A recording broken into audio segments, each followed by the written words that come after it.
Hey boys and girls, so we are finally getting into some 6th grade lessons.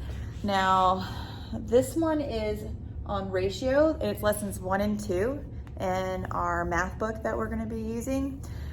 We kind of already had an introduction to this, but we haven't formally taken any notes, so that's what we're gonna do today. But everything you're gonna see here, I've kind of already talked with you about in our spiral review. So, if we look at ratio, lessons 1 and 2. What is a ratio? Well, a ratio is an ordered pair of numbers that are not 0. So, and remember how we write them, like the first number, and the ordered pair is what's most important. It's ordering. So whatever order they want it is the way you have to write it. And it's going to make a lot of sense and help understanding that order. So when we go to create equivalent ratios and to simplify ratios, writing them as fractions, it'll make our life a lot easier. It'll help us understand it more. So here are the 3 different ways that you can write a ratio.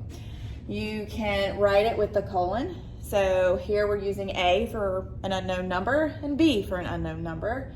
So we say A to B, and then I put a number example. Or A with the word to B. Well, here's an example with 2 numbers. Or A over B, using that fraction bar to separate them. And here is an example of writing that fraction with the numbers 1 and 2.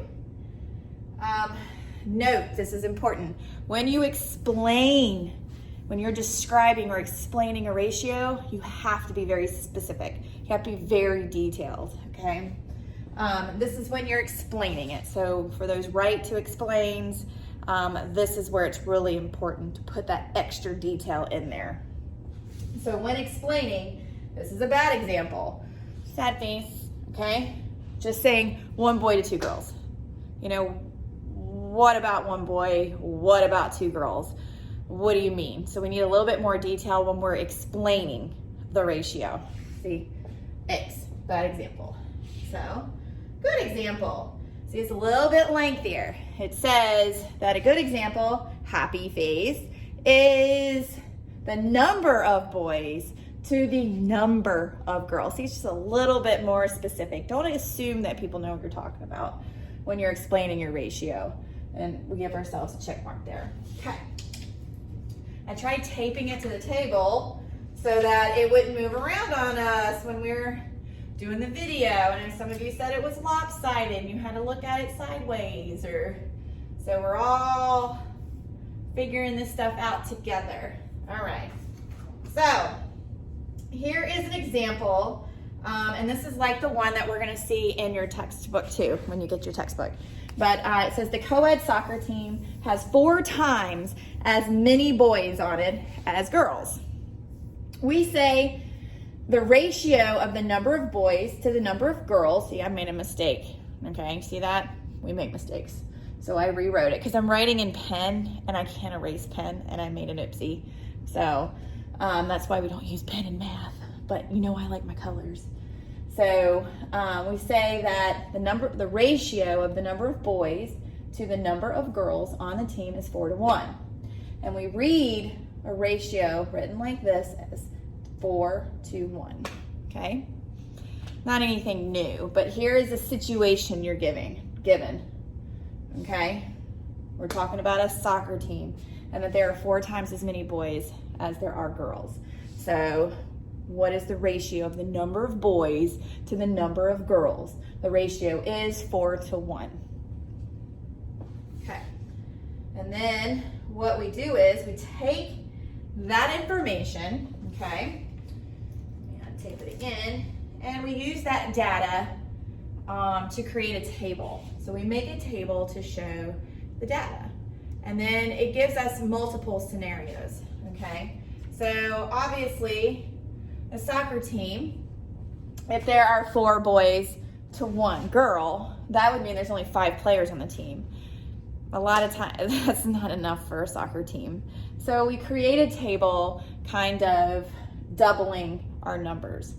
So if we say, well, if we have 2 girls, we would have 8 boys and then 10 players on the team. Well, what if there were 3 girls? well, then there would be 12 boys, making it 15 kids on the team. So, and then we can see the relationship with our numbers, okay? These are tables you guys have evaluated for years in elementary school. So now we're putting the same information on a table and using it to explain ratios. So we know that to go from 4 to go across, we would add 4 and 1 and we get the total. But we could also take this number right here. If we take this number and divide it by 4, we would get 1. We take 8, divide it by 4, we get 2. We take 12 and divide it by 4, we get 3. We could also go top to bottom. If we take 4 and add 4, we get 8.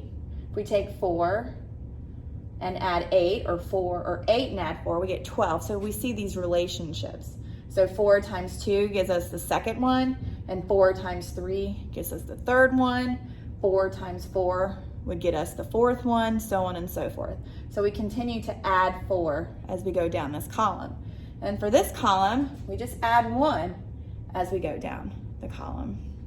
And for the total, you see that as we go down the column, we add 5. So there's relationships going on amongst our numbers.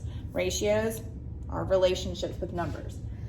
So for homework, or what I want you to do and be prepared to talk about when you come to class, is I want you to create 2 or 3 examples from your own life where there is a ratio, okay? Could be the types of food you like to eat, your own sports teams, your family members, what you saw when you were driving down the street.